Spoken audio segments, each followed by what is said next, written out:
반갑습니다. 허명 목사입니다. 십자가 위에서 비참하게 운명하시고 돌무덤에 장사 지내받은 예수님께서 부활하신 사실은 인류의 운명을 소망의 역사로 바꾸어 놓았으며 큰 기쁨을 안겨주었습니다.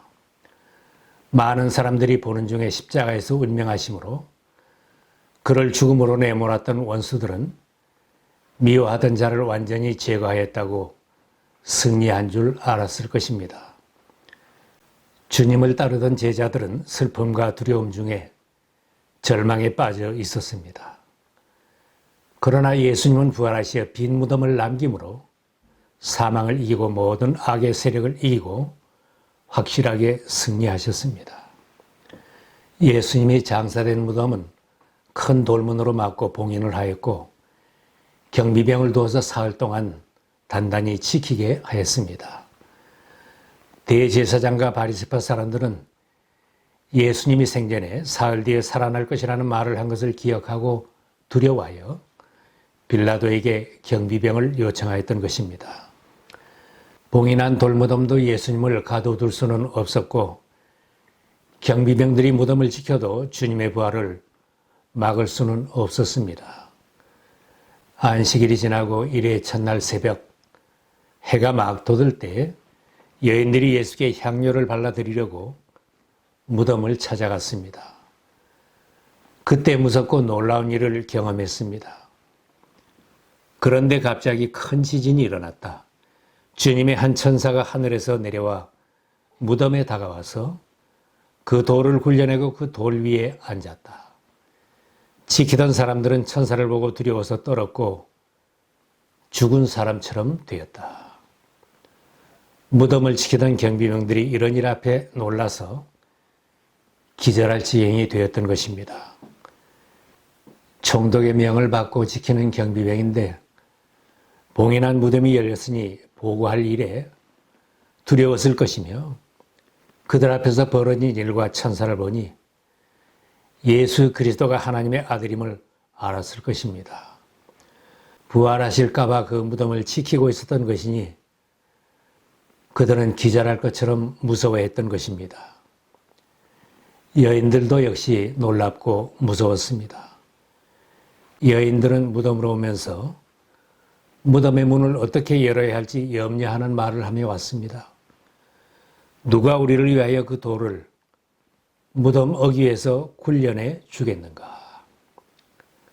무덤에 도착한 여인들은 천사가 돌문을 굴려내는 것을 보고 무서워하였습니다. 그들은 신실하게 주님에게 향료를 발려드리려고 왔지만 생전에 부활하신다는 주님의 약속의 말씀은 의심하였던 것입니다. 여인들은 주님의 시신이 그 무덤 속에 있을 줄을 기대하고 왔기에 더 놀랐습니다. 두려워하는 여자들에게 천사가 말하였습니다. 두려워하지 말아라. 나는 너희가 십자가에 달리신 예수를 찾는 줄 안다.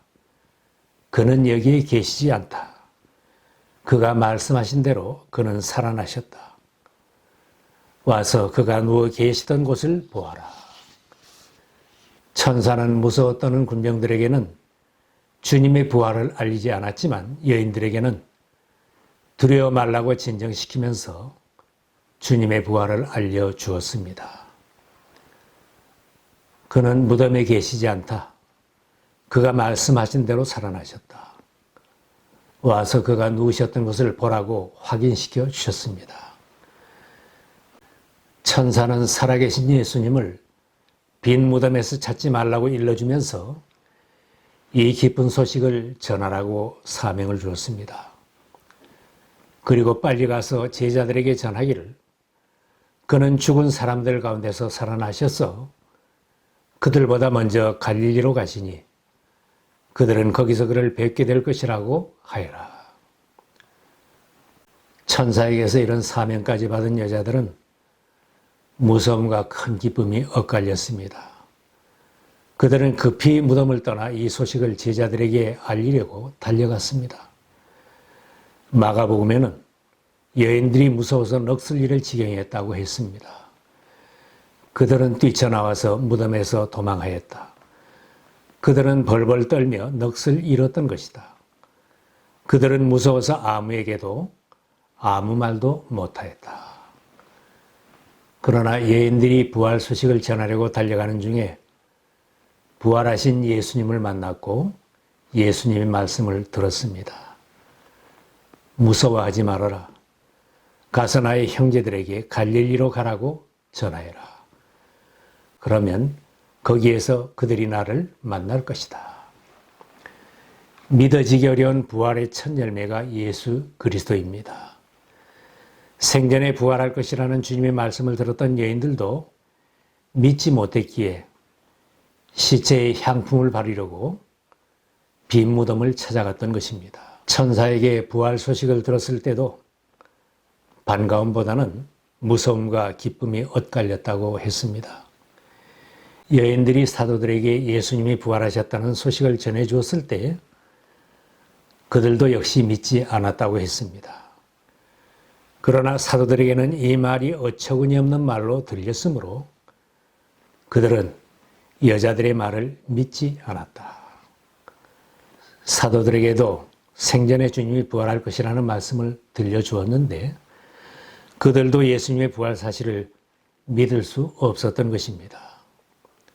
예수님의 부활은 그만큼 놀라운 일이고 사람의 상식으로는 믿기 어려운 사건입니다. 믿기 어려운 부활 사건의 주인공이 예수 그리스도이십니다. 놀라운 것은 예수님의 부활은 구약 성경에 예언한 대로 이루어졌고 예수님 자신이 예언한 대로 하나님께서 이루신 놀라운 기적입니다.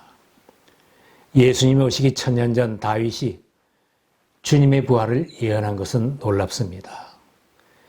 주님께서 나를 보호하셔서 죽음의 세력이 나의 생명을 삼키지 못하게 하실 것이며 주님의 거룩한 자를 죽음의 세계에 버리지 않으실 것이기 때문입니다. 주님, 수월에서 이 몸을 끌어올리셨고 무덤으로 내려간 사람들 가운데서 나를 회복시켜 주셨습니다. 예수님 자신도 제자들에게 잊지 않을 만큼 3번이나 반복하여 자신의 고난과 죽음과 부활에 대하여 말씀하셨습니다. 예수님의 3번째 예고입니다. 그들은 그에게 사형을 선고할 것이며 그를 이방 사람들에게 넘겨주어서 조롱하고 채찍질하고 십자가에 달아서 죽게 할 것이다. 그러나 그는 사흘째 되는 날에 살아날 것이다. 사도 바울의 말씀처럼 예수님은 말씀하신 대로 부활하시어 잠자는 자들의 첫 열매가 되셨습니다. 이제 그리스도께서는 죽은 사람들 가운데서 살아나셔서 잠든 사람들의 첫 열매가 되셨습니다. 예수님은 믿지 못하던 제자들에게 부활하신 실체를 분명하게 확인시켜 주셨고 제자들은 부활의 증인이 되어 복음을 전하였습니다. 원수들은 예수의 제자들이 밤중에 와서 우리가 잠든 사이에 시체로 훔쳐갔다고 거짓 소문을 퍼지게 하였지만 부활의 사실은 막을 수 없었습니다. 부활하신 예수님은 40일 동안 제자들과 수많은 사람들에게 나타나셔서 부활을 확실하게 보여주셨습니다. 성경에는 14번이나 예수님께서 부활하신 모습을 제자들에게 보여주신 기록이 있습니다.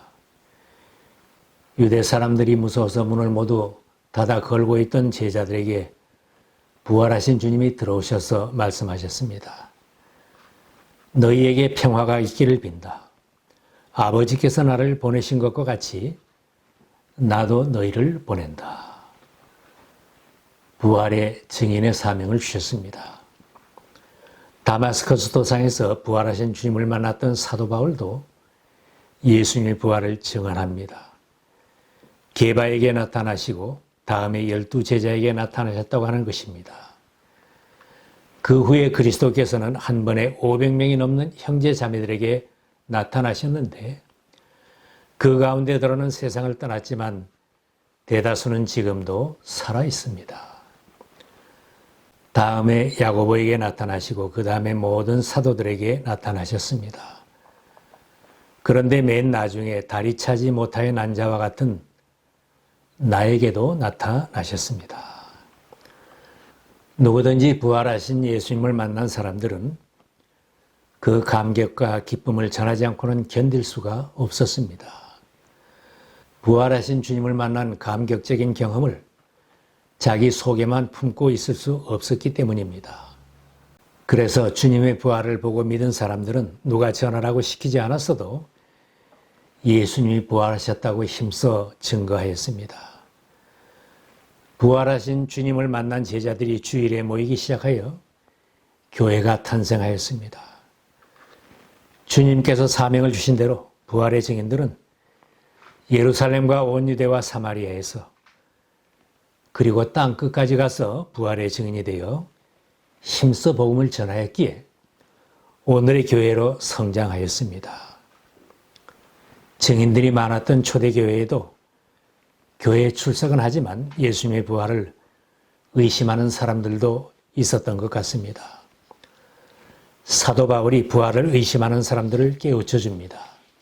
그리스도께서 죽은 사람들 가운데서 살아나셨다고 우리가 전파하는데 어찌하여 여러분 가운데 더러는 죽은 사람의 부활이 없다고 말합니까? 죽은 사람의 부활이 없다면 그리스도께서 살아나지 못하셨을 것입니다. 그리스도께서 살아나지 않으셨다면 우리의 선포도 헛되고 여러분의 믿음도 헛될 것입니다. 만일 그리스도께서 부활하지 않으셨다면 우리는 여전히 죄 가운데 있을 것이며 불쌍한 사람들일 것입니다. 그 많은 설교도 신앙활동도 헛된 것이 될 것입니다. 그러나 그리스도께서 확실히 부활하시고 승천하셨기에 우리들은 더 이상 불쌍한 사람들이 아니고 하는 모든 일이 헛되지 않습니다.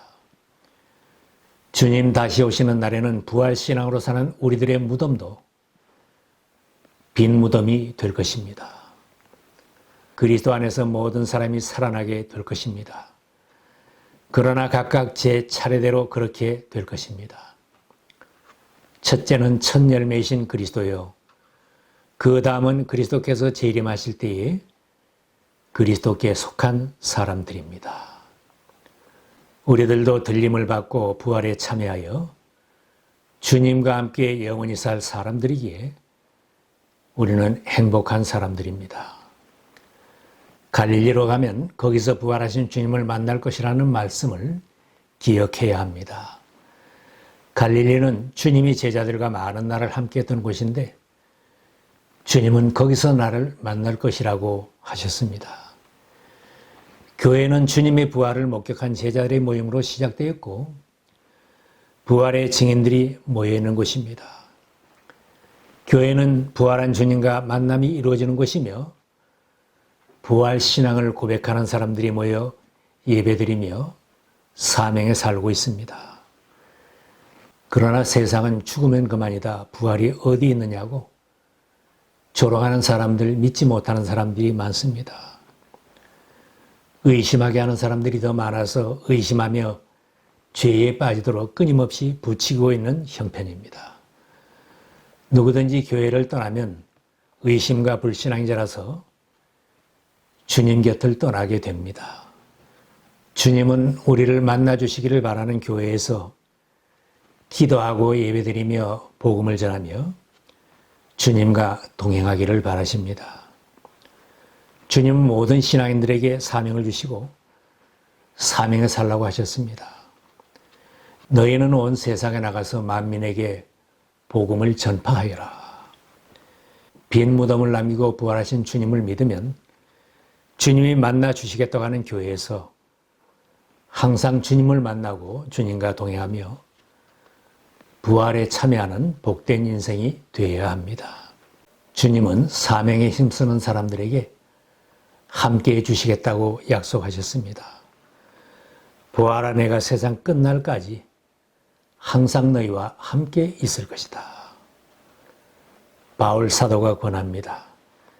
나의 사랑하는 형제 자매 여러분, 굳게 서서 흔들리지 말고 주님의 일을 더욱 많이 하십시오. 여러분이 아는 대로 여러분의 수고가 주님 안에서 헛되지 않습니다. 한때 예수를 모른다고 부인했던 베드로가 부활하신 주님을 만나 사명을 받은 후에는 부활의 증인으로 살았습니다. 그는 사람들 앞에서 목소리 높여 증거했습니다. 이 예수를 하나님께서 살리셨습니다. 우리는 모두 이 일의 증인입니다. 우리 모두도 흔들림이 없는 믿음으로 항상 주님의 기쁜 부활의 소식을 힘써 전하는 증인들의 발걸음이 되기를 축원합니다. 기쁜 소식을 전하는 이들의 발걸음이 얼마나 아름다우냐.